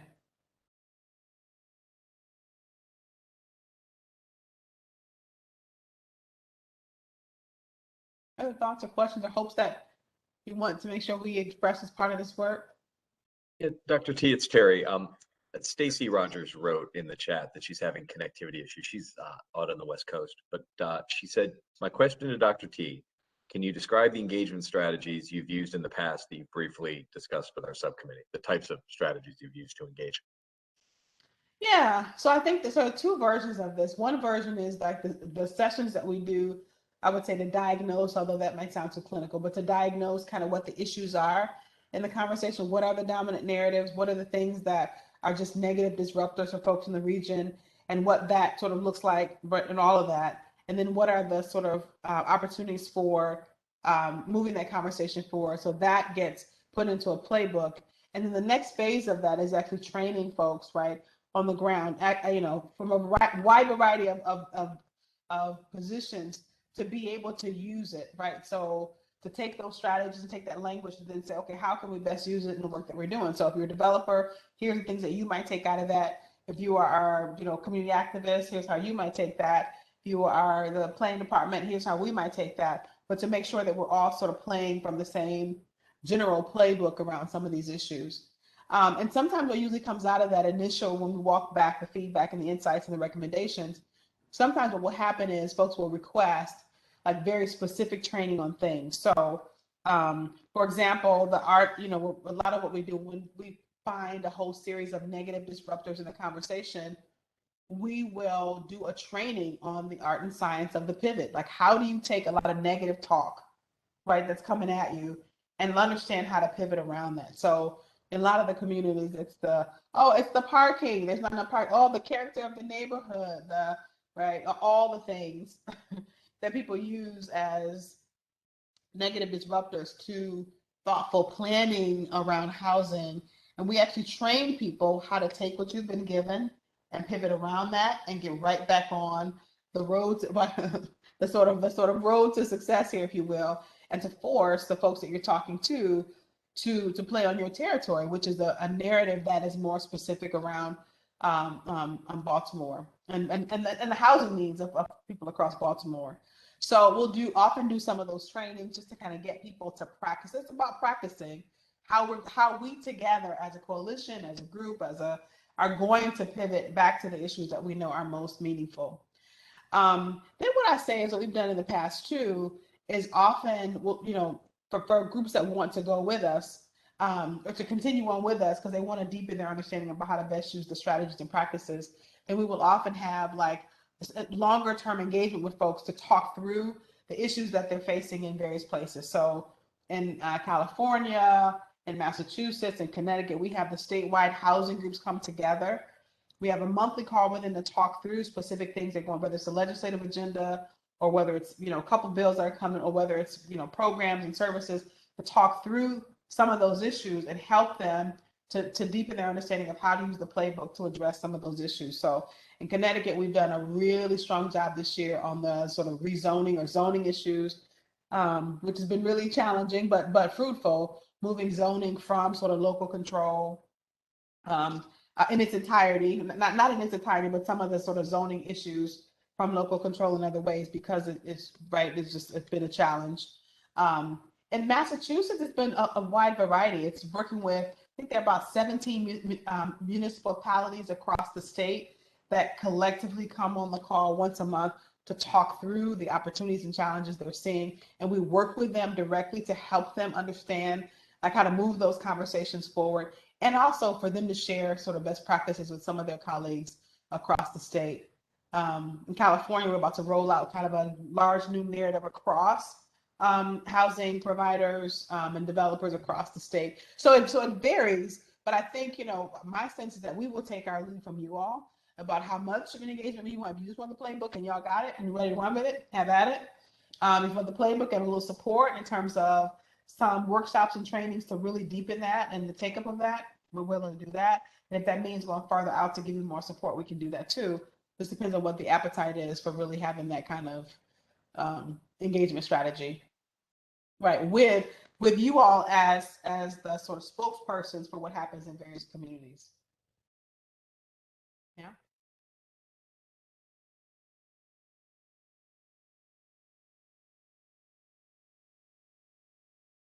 Other thoughts or questions, or just hearing you thinking about the comms work? Yeah. I just had one question in terms of how you engage the average citizen. I can understand bringing in the chamber. I can see bringing in some interfaith groups. I can see teachers unions, nurses. Those would all be advocacy groups. One of the challenges in Baltimore County is it's this gigantic horseshoe that wraps around Baltimore City. And it tends to be that the communities on the east side don't speak to the communities on the west side. They don't speak to any of the communities in the north. And so trying to get enough citizen involvement from these various diverse groups to feel like you've really got a grip on what they're thinking and what arguments prevail. I guess I'm just wondering if any of the places you've worked have had such spread out jurisdictions that are fairly local in their orientation. Yeah, so I would say most places where we work have that, and I don't know that in most places where we work where it's so maybe oppositional, where communities feel like they're potentially in opposition to other communities, or at very least disconnected in the same way. But I will say the large part of what we do is, in our work, is directly connecting folks to kind of average everyday folk. At the end of the day, even if you're talking to these big influencers, if you're not also having a conversation with everyday people across the county, then you're going to lose the opportunity to bring them forward. So we often talk about this as building public will and also building political will. When we say political will, I'm not just talking about legislators and I'm talking about institutions writ large. I'm talking about developers, realtors, blah, blah, blah, all the folks who are there. But also public will is about when you all come out and you announce the task force, and it's just in the paper or it's in the people, are you announcing that? You're going to get a reaction from both those audience. You're going to get a reaction from individual citizens all around that horseshoe who are going to make judgments about whether or not this is something they think should be leaning into or they should rail against. And then you're going to get a reaction from institutions about whether or not they should be leaning in with you as collaborators, allies, or whether they should be bystanders. Now, I don't know what's going on with the task force. We're not getting into that because that's going to be a mess, right? Or, wow, that's exciting. Let me call and figure out what's happening because we need to be part of that conversation. And so we do both, right? We do both. And I would say, from the vantage point of the way that I think about those issues, some part of this is narrative, but some part of this is organizing, just straight up, right? So there's got to be some group or some organization that's taking the lead and pulling, the horseshoe together. That's not what we do. We're not going to go pull your horseshoe together. There's got to be some active orientation toward that work. And that could be somebody that y'all designate. It could be any of those folks. In fact, we work with a folks in a variety of different contexts, where sometimes it's the planning department, sometimes developers, sometimes it's foundations. We often work with community foundations who are like, please help us, because these folks are all over the place. Whoever, I don't care who starts it, but somebody's got to kind of take some responsibility for the organizing work that has to happen in tandem with the narrative that you're providing, so that you get the leverage that provides. Does that make sense? Yeah. Yes.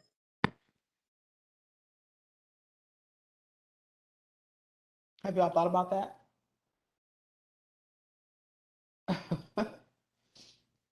Because because after the playbook, we're going to ask you, so who leads the charge here? And maybe that you all, from your respective positions, say yes. And again, there are different models. Like when I work in San Francisco, they've got a coalition of about 50 or 60 organizations that have decided together that they are going to push out a narrative that is very consistent across those organizations, kind of an umbrella narrative, and they're pushing that forward and operating together. Doesn't mean that some municipalities or jurisdictions aren't leaning out, but they're trying hard to hold that coalition together, right? And we see them acting in tandem.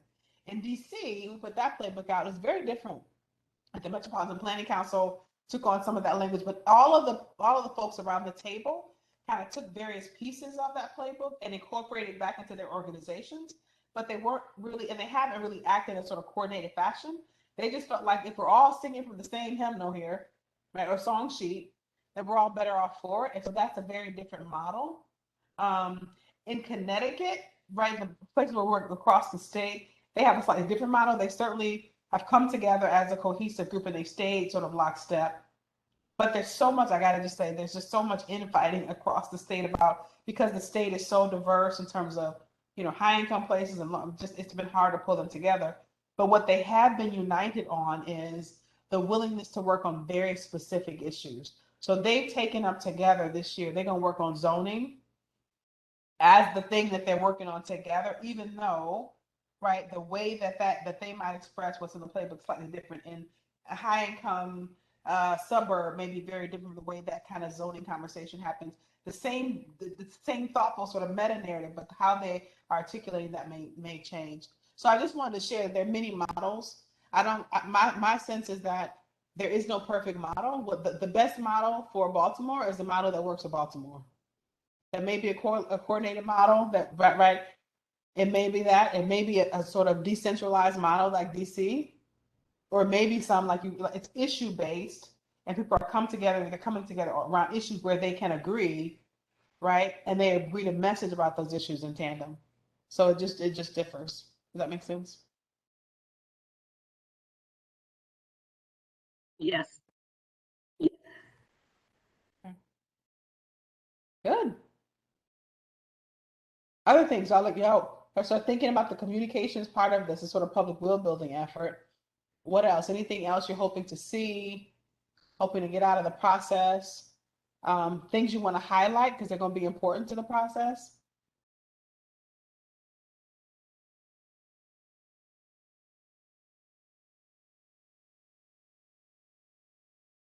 No? Okay. So I think both Terry and Stacy are sort of responsible for kind of what happens next in terms of how we work together and what that looks like. We have to sort of figure out the specifics around that. And I guess you all are going to be sharing your viewpoints about how you all want to see that reflected. But what I would say to you is, having done this in many different places, I will tell you that there are two ways to do this. At the most basic level, my organization works with groups who often will come to us after they put something out as part of a plan, a sort of regional housing plan of some sort, and it's backfired, and they're shocked by that, and then they come to us and say, help us to fix this. And then we do, we work with them and try to turn that ship around. And then there are groups who say, okay, we know this has to come out next year, or whenever the report is coming out. We want to do some work to get in front of some of the issues that we know are going to be thorny. Help us to write this, help us to make sure that as much as we can, right, we're planning for how we strategically get in front of the issues that are tough. And then they, with that guidance, put that out and avoid some of those backfires. What I'm excited about this group is that I think y'all are planning for, you want to be in the latter camp and not the former camp. You already know this is a very challenging issue. You already know it's politically divisive. You already know there are landmines all over the place.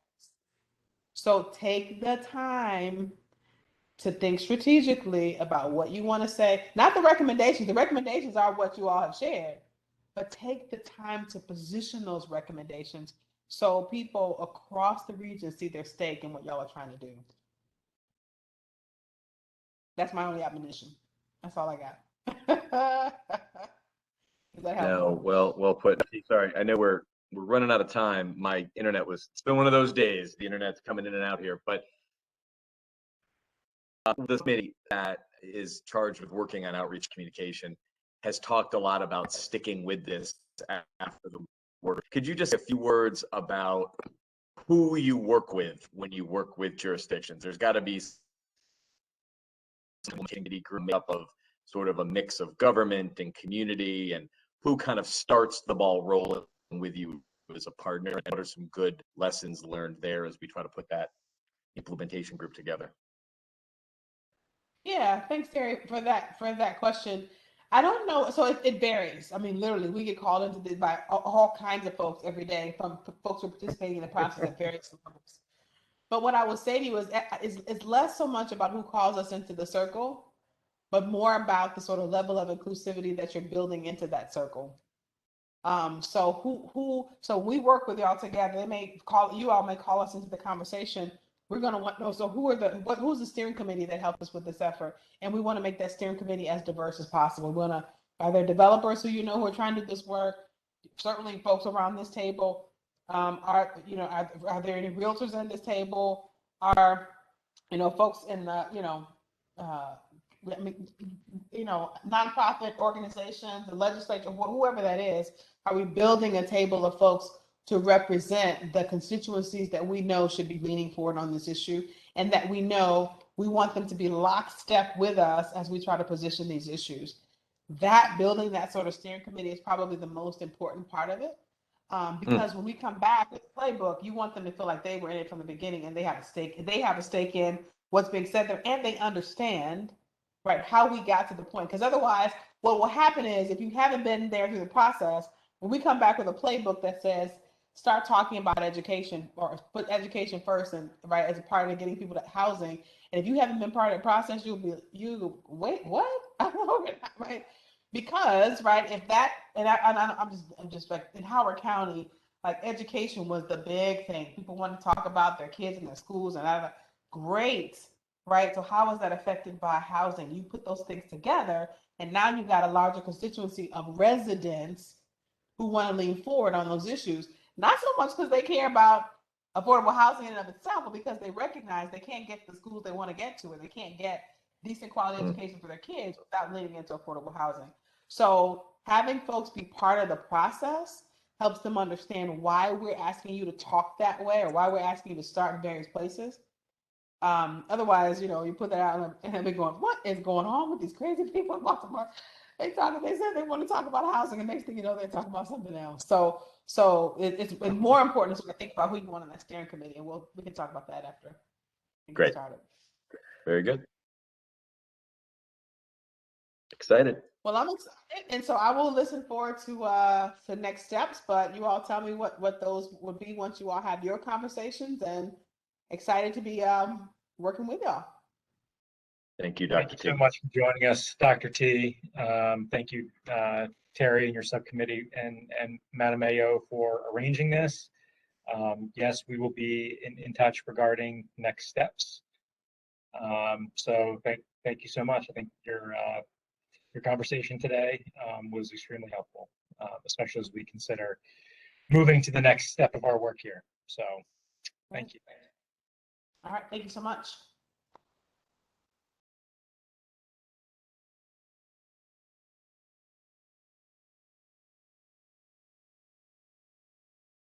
So thank you, everybody. I know we're a couple minutes over time. I just want to make sure that I drew everybody's attention to some additional activity in the chat. Dan sent around a link to an example of a playbook that Dr. T put together for the Washington area, and Mr. Cantori shared a link on some work that Montgomery County did through their 2050 master plan, as well as it relates to affordable housing. So thank you for that. Not seeing any additional public comment or questions. I think that concludes our work for today. So if someone would like to move to adjourn, that would be great.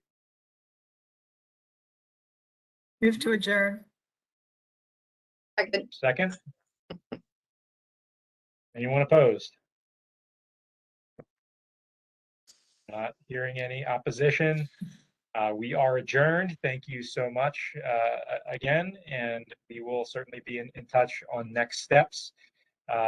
We can circulate the revised timeline so that everybody has that to refer to. We'll be in touch separately about scheduling a meeting in December to convene again around the draft report prior to putting something out for public comment. So thank you very much, everybody. Thank you. Good night, everyone.